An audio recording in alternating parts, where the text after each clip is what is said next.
Tales of Wiltnah. Episode 1. The Farmer from Verdini. Chapter 1. The Roberts Market. The faint scent of rain still lingered in the air as the early morning sun pierced through the soft haze that clung to the earth. The breeze carried with it the smell of freshly turned soil and ripening crops, typical of Verdini's fertile fields. The world around them felt alive with the pulse of the land. But as they approached the market, the warmth of the countryside slowly began to shift.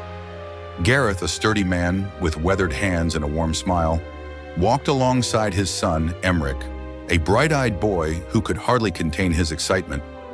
They had traveled the better part of the morning from where they made camp, about 2 days from the village. The distant hills faded behind them as they made their way toward the bustling trade town where the Roberts Market Guild was located. The town sat at the edge of Verdini's Empire, a hub where magic-enhanced crops were bartered for goods from across the continent. As they neared the gates of the market, the smell of damp earth gave way to the heavy scent of leather, hay, and the faint but unmistakable odor of beasts. The market was alive with people, merchants, traders, and buyers from all over the continent, their voices a cacophony of deals and haggling. Banners fluttered in the wind, the red and silver of Roberts standing proudly next to the dull green of Verdini. Gareth's gaze briefly caught a notice board near the entrance, where several posters were pinned in a messy array. Most were trade advertisements, but a few, faded and torn at the edges, showed the faces of missing travelers. He frowned, his hand instinctively tightening on Emmerich's shoulder, but said nothing. The boy hadn't noticed, his wide eyes locked onto the bustling crowd ahead. "Stay close now, Emmerich," Gareth said, his voice a touch firmer than before. He placed a reassuring hand on his son's shoulder as they approached the throng. The boy's eyes were wide with wonder, taking in the sights of the market. But in his eagerness, Emmerich wasn't watching where he was walking and bumped into a man dressed in fine robes, clearly a member of the Roberts Guild. "Watch it, boy," the man snapped, his voice as sharp as the look of disdain on his face. He sneered down at Emmerich, adjusting his immaculate robes. "I'm terribly sorry, sir," Gareth quickly apologized, pulling his son back and bowing his head slightly. "He's young, just excited to see the market." The man's sneer deepened as he glanced between Gareth and Emmerich. "Excitement doesn't excuse carelessness," he said, dusting off his pristine sleeve as though Emmerich had soiled it with his touch. "You should teach your child some manners." Gareth's smile remained, though it softened. "I'll be sure to remind him, sir. It won't happen again." The man's eyes narrowed, clearly unimpressed. "See that it doesn't. The Roberts Guild doesn't tolerate disorder." Gareth nodded respectfully, but his eyes didn't falter. "Of course, I appreciate your patience." With one last huff, the man turned on his heel, his robes billowing dramatically as he disappeared into the crowd. Gareth watched him go, then turned to his son with a comforting smile. "I didn't mean to," Emmerich muttered, eyes downcast. Gareth ruffled his hair. "I know, lad. Some folk carry their coin in their pride. Don't let it trouble you." As they moved deeper into the market, Gareth caught snippets of conversation from passing merchants. Among the usual talk of trade and goods, he overheard hushed whispers of travelers disappearing on the roads, people taken by shadows.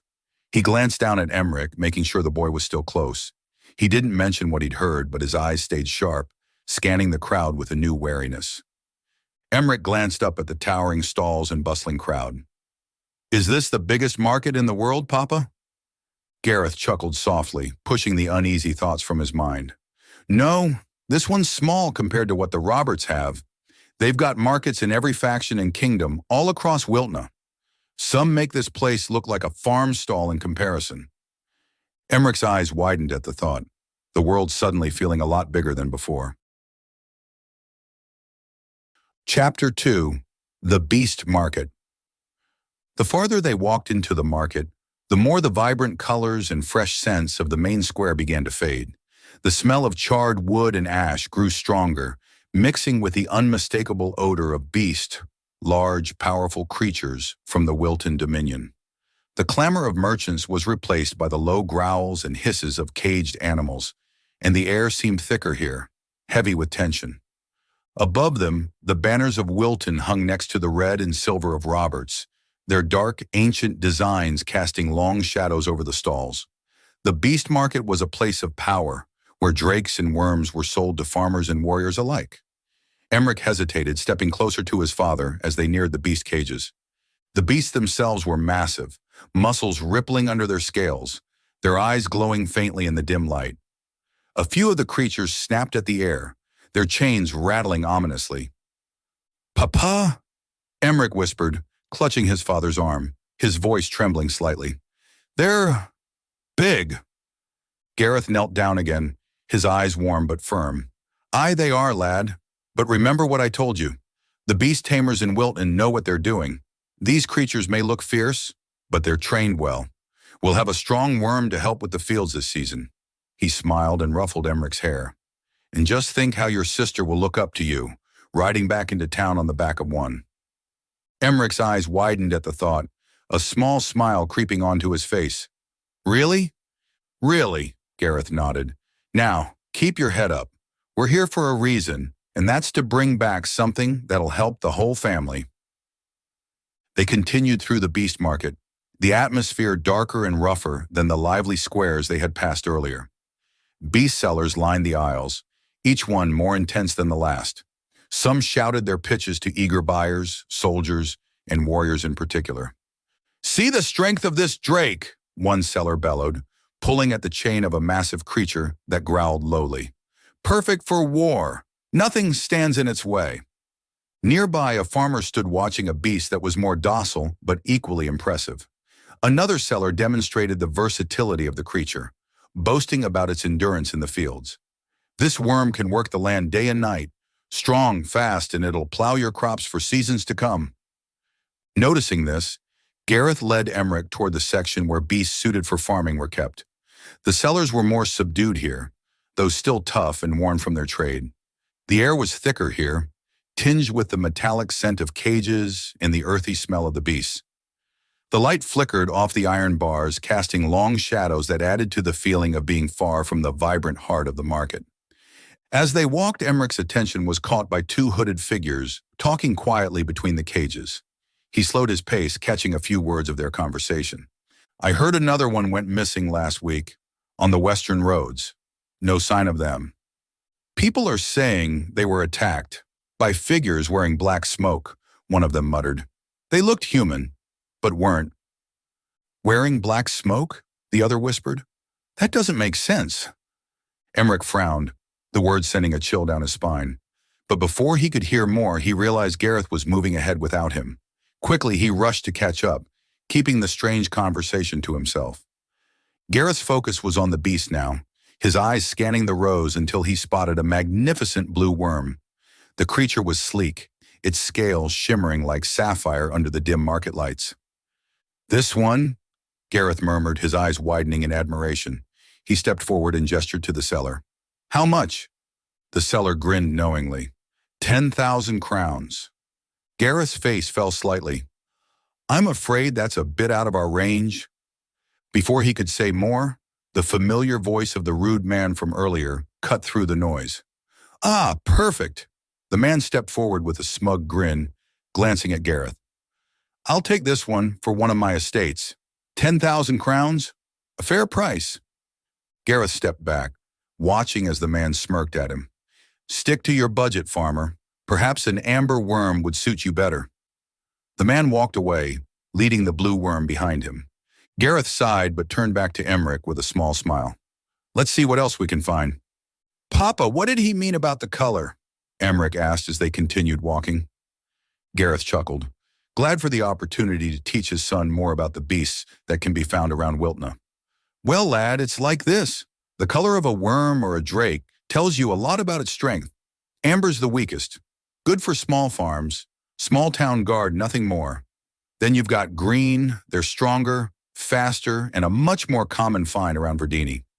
After that, there's blue, like the one that fellow just bought, and then purple, which are even rarer." Emmerich's eyes lit up with curiosity. "What's the rarest?" Gareth grinned. "Red. Almost a myth, really. You'd be lucky to even hear of one, let alone see one." Emmerich's mouth fell open in awe. "Are there any here?" Gareth laughed, shaking his head. "Don't worry, lad. We won't be seeing any red ones today." They wandered further until Gareth noticed a green worm, smaller than the others and sitting quietly in its cage. Unlike the other beasts, this one didn't snarl or hiss. It just stared at them with soft, sad eyes. Gareth knelt down beside the cage, meeting the creature's gaze. "How much for this one?" he asked. The seller glanced over and scoffed. "That useless thing? Been sitting here for weeks. I'll let you have it for 500 crowns, or 200 platinum if you got it. Robert's Market's dealing that." Gareth smiled, glancing at Emmerich. "I think we found our worm, lad." Chapter 3. The Market's Edge. The midday sun was high, though veiled behind a thin layer of clouds that spread across the sky like gauze, casting a muted light over the market. The air had a faint coolness to it, an unusual contrast to the typical warmth of Verdini's harvest season. As Gareth and Emmerich stepped out of the bustling market square, the noise of the crowd began to fade behind them, replaced by the soft shuffle of beasts and the occasional creak of wagon wheels rolling over the dirt. They found a quiet spot just outside the main gates, where the dust of the roads settled more gently, and the smell of sweat and animals gave way to the fresher scent of grass.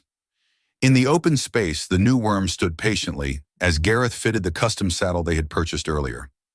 It wasn't much, a sturdy, dark tan leather saddle with a subtle elegance. The green stitching that lined the edges caught the faint sunlight, reflecting the color of their worm's scales. Emmerich had picked it out, matching the worm's deep emerald skin almost perfectly. Emmerich's fingers ran over the stitching with pride, tracing the lines. "I told you it would match, Papa," he said, his voice filled with satisfaction as he admired the saddle. Gareth smiled as he adjusted the straps around the worm's broad shoulders. "You've got a good eye for detail, lad. It fits him well." The worm, its deep green scales glistening under the pale light, shifted slightly, as if feeling the weight of the saddle for the first time. Its large, curious eyes followed Emmerich's movements, occasionally nudging him with its snout, a gentle push as if asking for more attention. Emmerich laughed, patting the worm's neck. "I think he likes it," he said, his voice filled with excitement. The boy, feeling bolder, climbed up onto the saddle, balancing himself carefully. The worm didn't resist. Instead, it lowered itself slightly, making it easier for Emmerich to sit. Its long tail flicked lazily in the dust, and its nostrils flared with each calm breath. Gareth chuckled, giving the saddle one final tug to make sure it was secure. "Seems like he's taken to you already." From where he sat, Emmerich beamed, his hands gripping the leather reins. The worm beneath him shifted its weight, testing the saddle but staying perfectly still, as though knowing it was under new ownership. The connection between boy and beast was already forming, not in words but in the gentle way the worm responded to Emmerich's presence. Its posture relaxed, its movements fluid. While Emmerich played on the worm's back, Gareth walked over to the seller, who was standing a few paces away with a bundle of papers in hand. The man was busy, his eyes scanning the parchment before offering a nod to Gareth. "Everything in order?"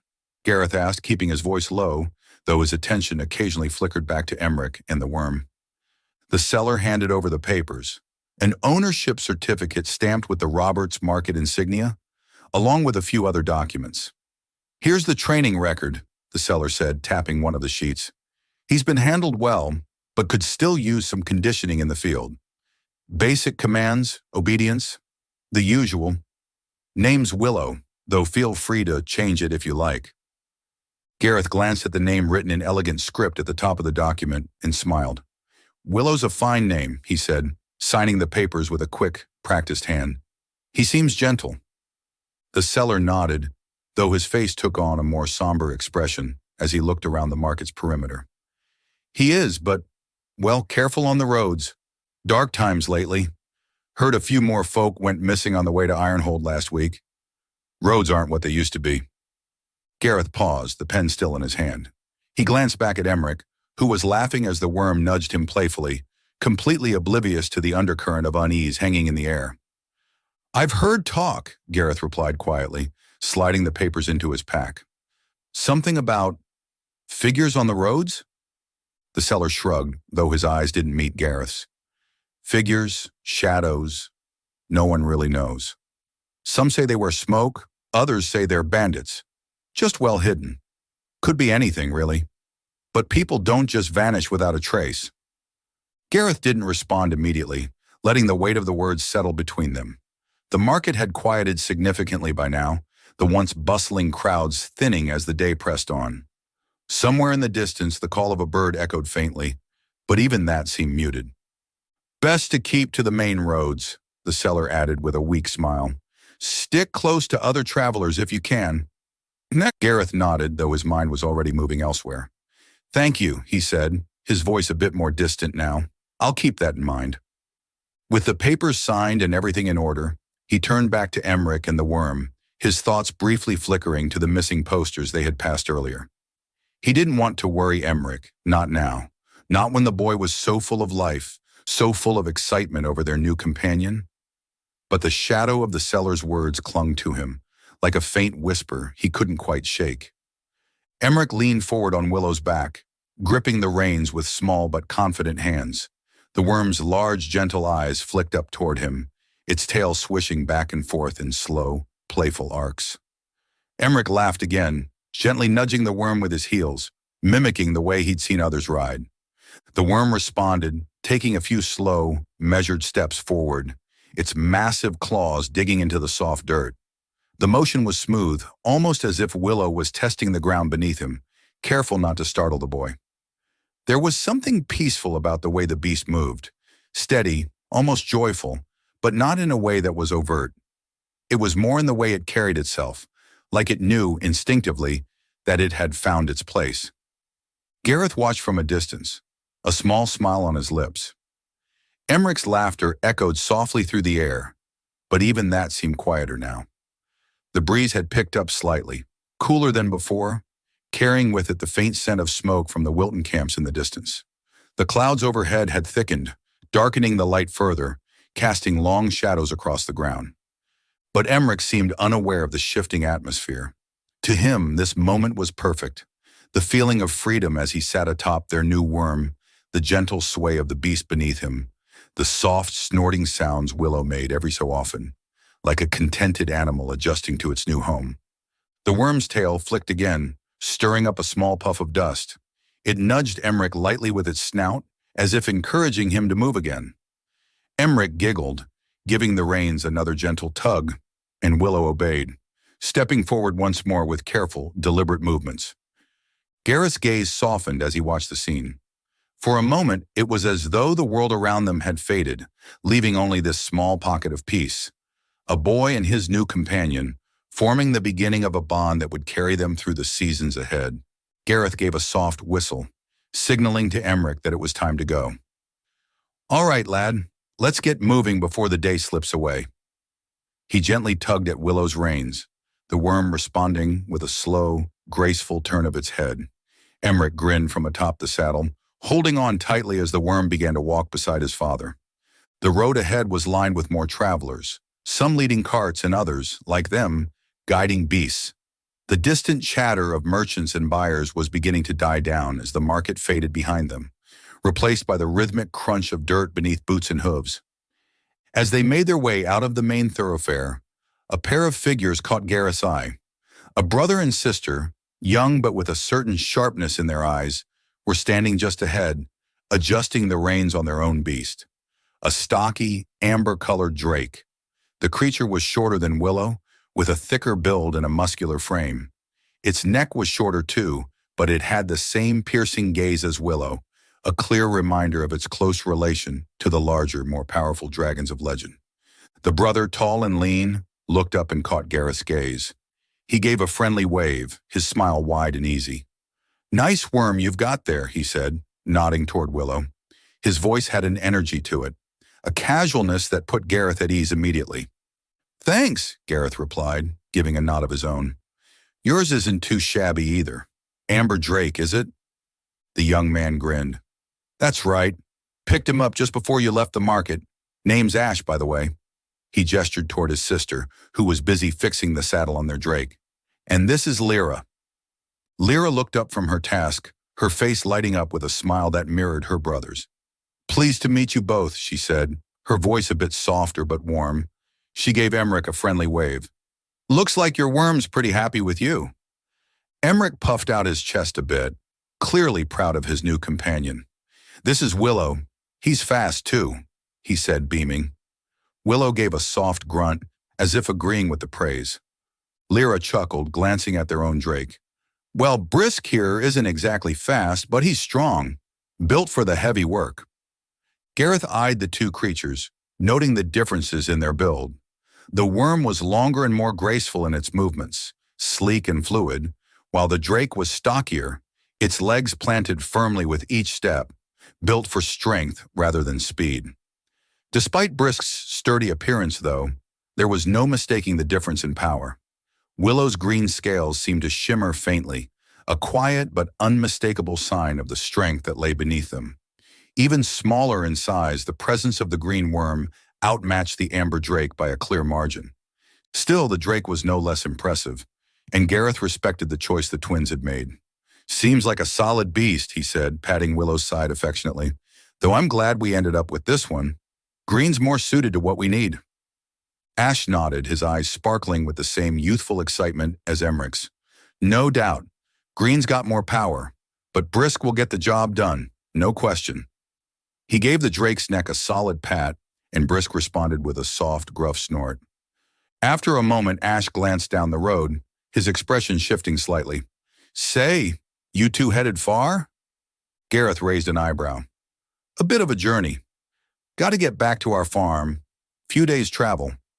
Ash exchanged a quick look with Lyra, who nodded subtly. Mind if we tag along? Ash asked, his tone casual but genuine.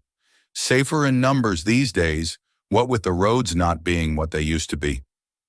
Gareth hesitated for a moment, his mind flickering back to the words of the seller and the quiet, unsettling whispers he had overheard earlier.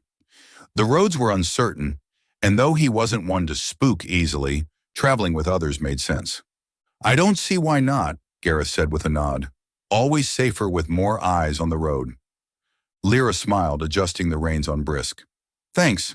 We're from Ironhold originally, Trask Commonwealth, but Verdini suits us better these days. Less smoke, more open fields. There was a slight wistfulness in her voice, as if she still carried a bit of Ironhold with her, but had made peace with leaving it behind. Ah, Ironhold, Gareth said, glancing at the twins with interest. Big change, moving from the steam cities to the farmland here. Ash laughed, a light sound that seemed to brighten the air around them. You could say that. We grew up around machines and engines, but it didn't feel like home. Too much metal, not enough sky. Lyra nodded in agreement, her gaze drifting toward the horizon. Verdini feels, right. We can breathe here. And Brisk, well, he's a good fit for farm life. Gareth smiled, understanding. I can see why you'd make the move. Verdini's got a way of growing on you. Emmerich, who had been quietly listening, finally piped up. Does Brisk like to run? Lyra grinned, ruffling the boy's hair. Not as fast as Willow, but he's got his own pace. You'll see. With their small group now set, Gareth, Emmerich, and the twins began their journey together. The road ahead stretched out into the open fields, with Willow and Brisk moving in quiet tandem. The soft rhythm of footsteps and light conversation filled the space between them as the afternoon sun dipped behind the clouds, casting long, gentle shadows over the path. The market, now far behind them, faded into memory as the countryside unfolded before them. Chapter 4. Night and Day. The sun hung low in the sky, casting a warm golden light over the grassy plains as Gareth, Emmerich, Ash, and Lyra settled down for the evening.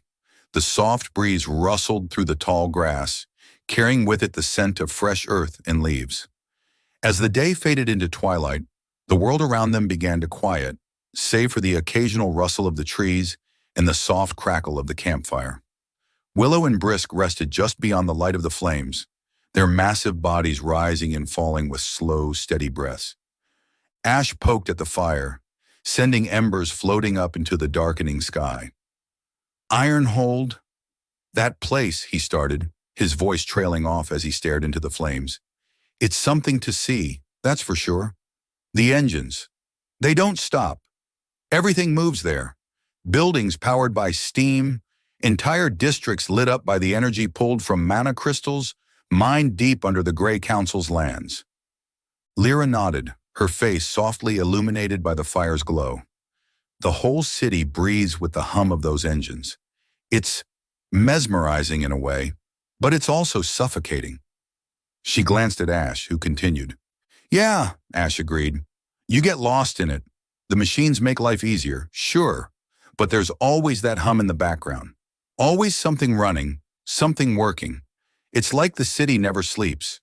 He paused, his eyes flickering toward the horizon, where the faintest hint of Ironhold's distant glow might have been visible on a clearer night.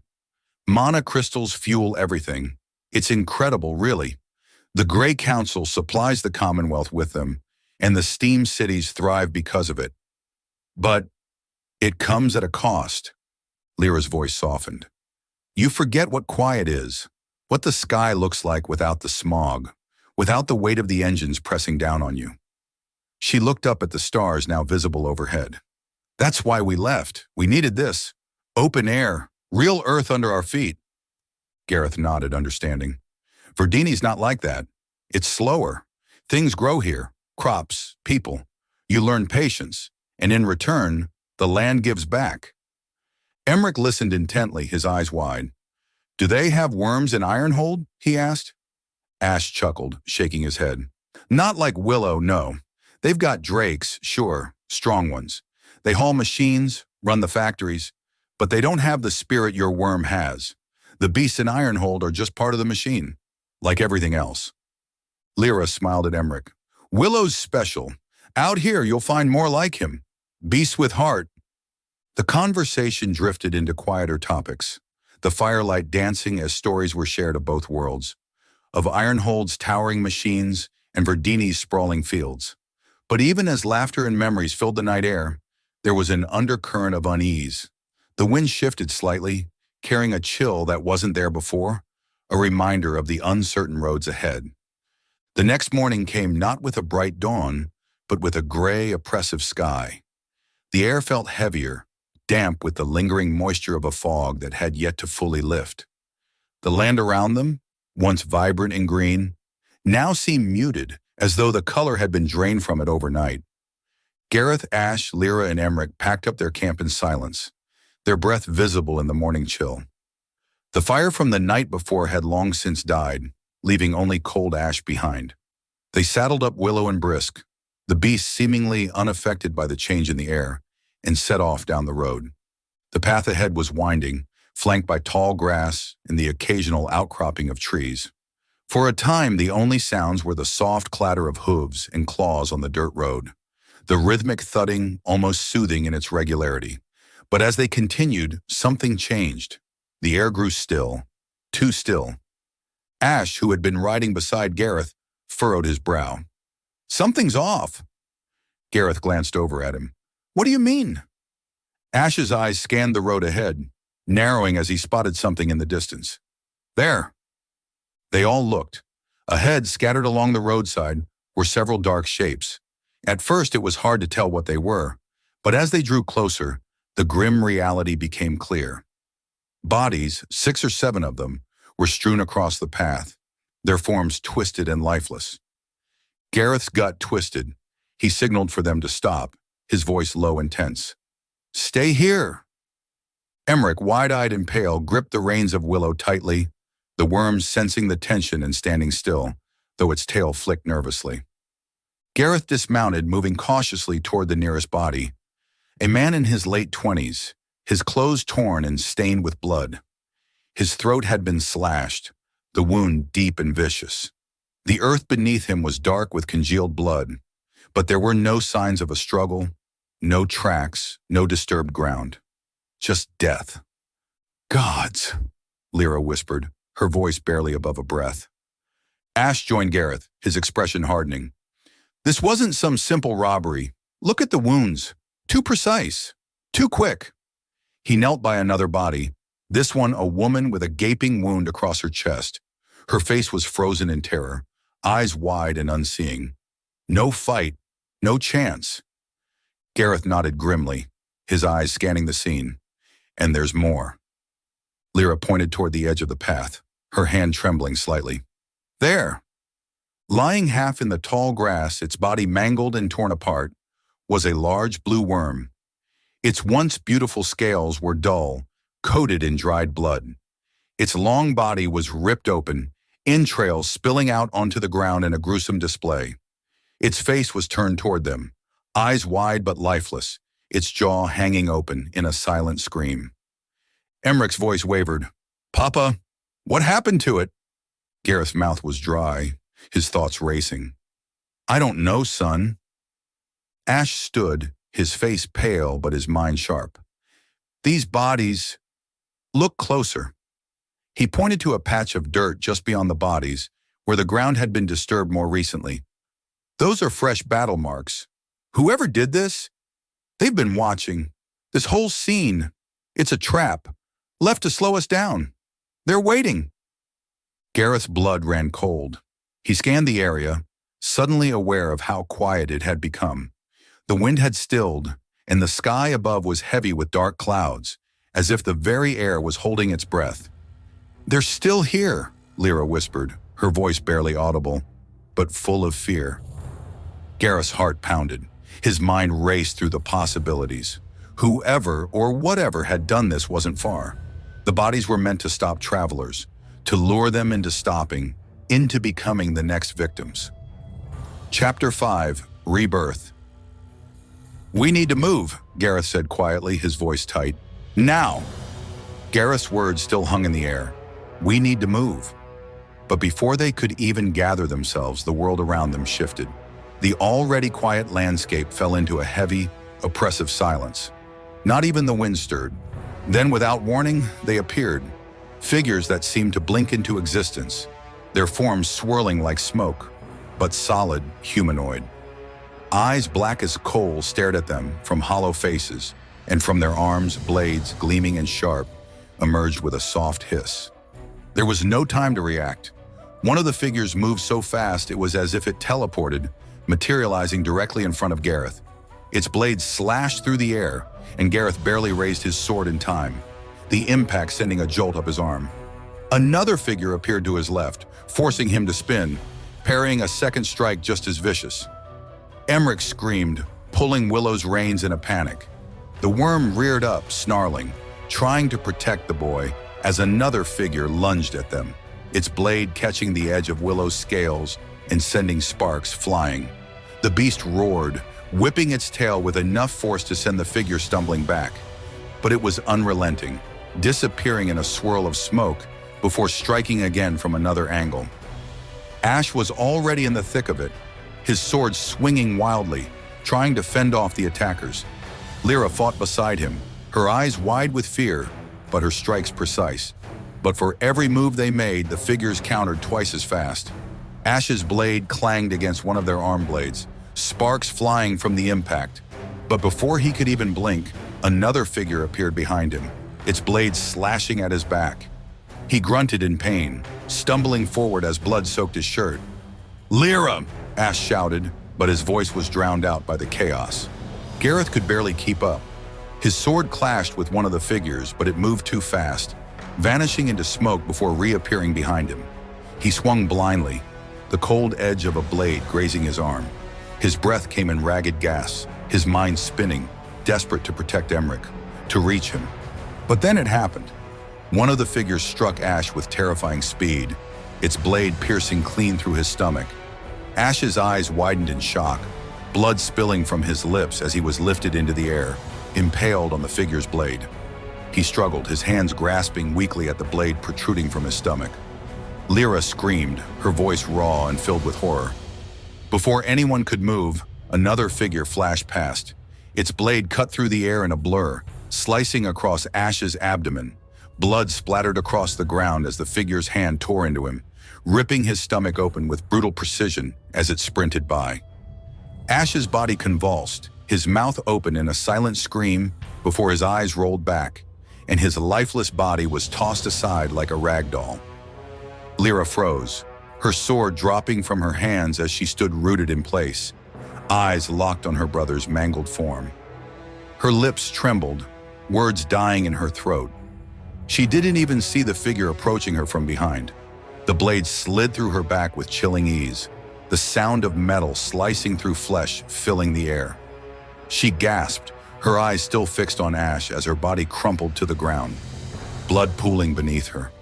Brisk, sensing the death of his master, roared and charged at the nearest figure, his amber scales gleaming under the muted light. The Drake was powerful, slamming into one of the figures with the force of a boulder. But it wasn't enough. Another figure appeared behind the Drake, its blade plunging into Brisk's neck with brutal efficiency. The Drake howled in pain, its legs giving out as it collapsed beside its fallen masters, blood streaming from the gaping wound. Emmerich sobbed, pulling at Willow's reins, his young voice cracking with terror. "Papa! Papa, help!" Gareth's heart shattered, but he couldn't reach his son. The figures swarmed around him, their blades flashing in and out of the smoke, cutting into him from all sides. His arms were heavy, his sword slipping in his grip, but he fought on, desperate. He swung wildly, blocking some strikes but taking others. His body screamed in pain as another blade cut into his side, warm blood soaking through his tunic. Willow roared again, his massive body coiling protectively around Emmerich. The worm lashed out with its tail, knocking one of the figures off its feet. But even then, the figure barely stayed down for more than a heartbeat. It reappeared in a swirl of smoke, lunging again at Willow's flank. The worm's green scales were tougher, but they wouldn't hold forever. The figures were relentless. Gareth's vision blurred as another slash tore across his arm, his blood spattering on the ground. He could hear Emmerich's sobs, feel the weight of the loss crashing down around him. Ash was gone. Lyra was gone. Brisk was dead, and Willow was their last hope. "Willow!" Gareth shouted, his voice hoarse. "Get Emmerich out of here! Go!" The worm, understanding the command, let out a low growl, its tail sweeping one last figure off its feet before it turned, grabbing Emmerich's reins in its mouth and bolting. The figures tried to follow, but Willow was fast. Faster than they expected. Its sleek body darted through the trees, Emmerich clinging desperately to its back, tears streaming down his face. Gareth was left alone, surrounded by the figures. His chest heaved with each breath, his sword hanging limply at his side. Blood dripped from a dozen wounds, but he stood his ground. The figures closed in. "Come on, then," Gareth growled, lifting his sword with a trembling hand. "I'm not done yet." The figures didn't hesitate. They moved in, swift as shadows, their blades flashing in the dim light. Gareth swung, desperate, but his body was slowing, his strength drained by the relentless attacks. One of the figures appeared behind him, a blade slicing across his back, forcing him to his knees. Another appeared in front, its arm blade thrusting toward his chest. Gareth roared in pain as the blade pierced his side, the sharp edge digging deep. His vision swam, blood pouring from his wounds, but still he fought, still he tried to rise. In the distance, Willow ran, the worm's muscles strained as it tore through the underbrush, Emmerich clinging to its back. The boy's sobs were muffled by the wind rushing past his ears, but nothing could drown out the sound of his father's last stand behind him. Emmerich glanced back, his heart pounding, his chest tight with fear. His small hands gripped the reins with white-knuckled desperation, but his eyes were locked on the nightmare unfolding behind him. Gareth was surrounded. His sword fell from his hand, clattering uselessly to the ground. One of the figures kicked him hard in the stomach, sending him sprawling into the dirt. Blood streaked his face, his breath shallow and ragged. "Papa!" Emmerich screamed, his voice breaking. Another figure appeared beside Gareth, its blade flashing once, twice, and then it was over. The blade sunk deep into Gareth's back, twisting cruelly. His body convulsed, his blood mixing with the dirt beneath him. The last thing Emmerich saw before Willow turned a corner and the trees swallowed them whole was his father's broken body, still and lifeless. The figures of black smoke standing over him like silent executioners. Willow roared, its body surging forward with every ounce of speed it could muster. The world blurred around them, but the image of Gareth, bloody, torn apart, burned into Emmerich's mind, a memory too horrific to escape.